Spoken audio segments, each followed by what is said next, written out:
So the first time we met was about a year ago when you were talking about your book, Extraordinary, Ordinary People. Right. And you really talked a lot about your parents and the influence that they had in your life.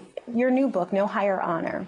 The first couple pages you talk about your dad and how you actually came to a crossroads.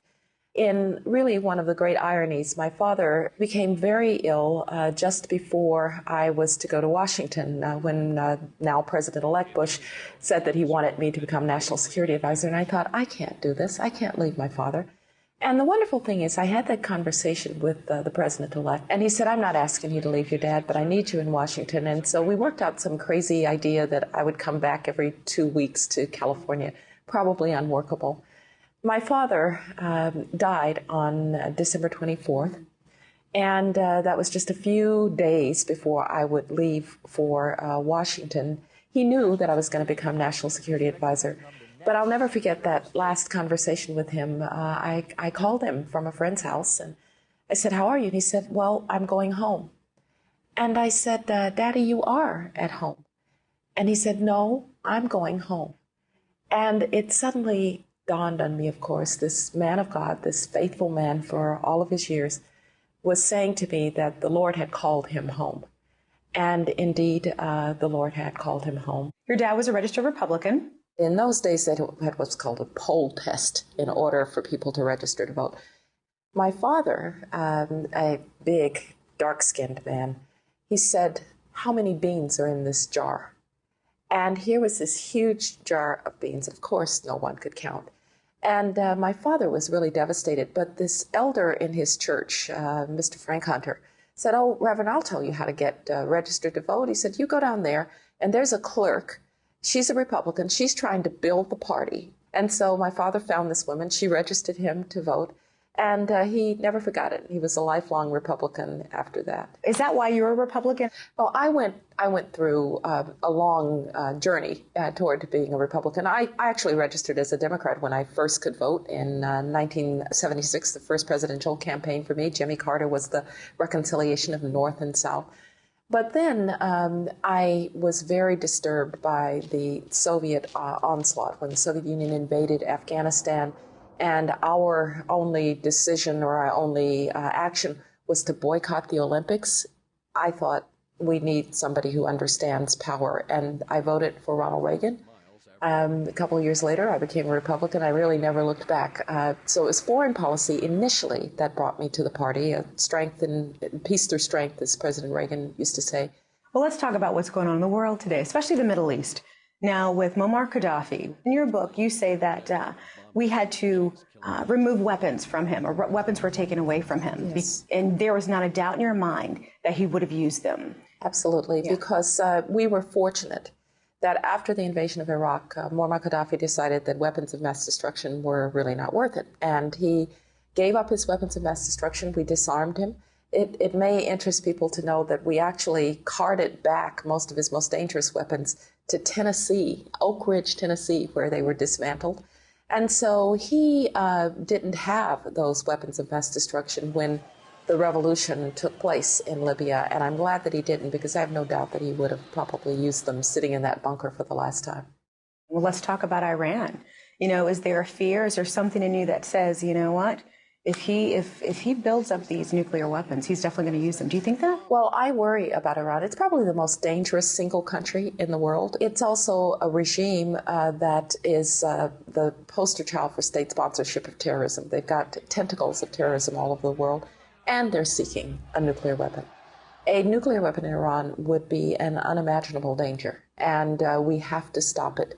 The President of the United States cannot take military force off the table. I heard in one interview you said that the position of not just National Security Advisor, but Secretary of State, you kind of felt like the inbox. Yes. All problems came to you. All intel came to you. Right. When you have such knowledge of what's going on in the world today, how do you get to the point where you're not walking in fear? Well, in fact, right after 9/11, I think we were fearful. We were fearful of the next attack. We were sure it was coming. There was an anthrax scare. I describe in the book a botulinum toxin scare, a radiological smallpox. So yes, it was pretty scary.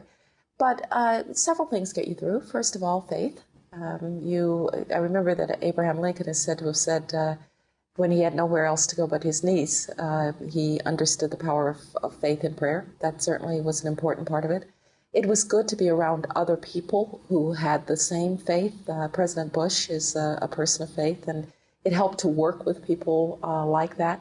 There was recently an article. It said, Condoleezza Rice shares Christian faith with students, advises them to trust in the Holy Spirit. Yes. I love that you were candid, not just about your faith, but the role that the Holy Spirit has in your life. Let's talk about that. I grew up in a family where faith was at the center of everything. It wasn't that you thought about your faith as something out here. It was integral to you.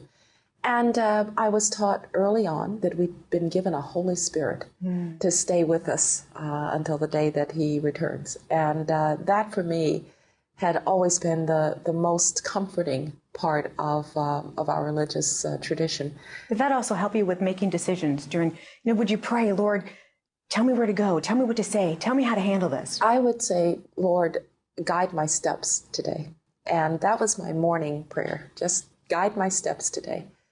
You are known not just as a woman of poise, not just as a woman of brilliance, but also the first National Security Advisor, female, the first Black female Secretary of State. But when you were the first, you're also the first one to encounter walls and mindsets and obstacles. So how did you deal with that? How do you deal with that?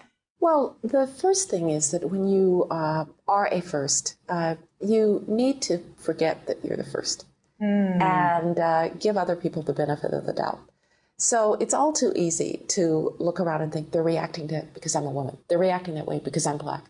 And generally, you just end up driving up your own blood pressure. If you let someone treat you badly because you're a woman or because you're Black, it's your fault, not theirs. You have plenty of ammunition in your arsenal to back someone down who's treating you badly. So I'm not much given to victimhood. I really do think that my parents taught me that you may not be able to control your circumstances, but you can control your response to your circumstances. And if you always keep that in mind, you'll let people's prejudices be their problem, not yours. You are teaching me. I completely forgot the next question because I'm sitting here like, I got to get that note.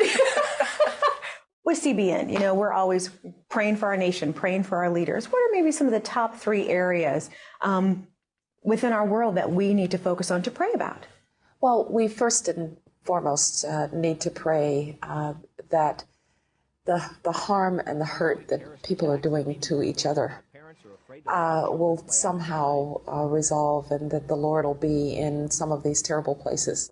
Secondly, for the compassion of our nation. We're a powerful country, but we are at our best when we are compassionate people. And then finally, to pray for our leaders, that they will have wisdom, that they will have judgment, and that they will see that this is a special and great country that has special responsibilities.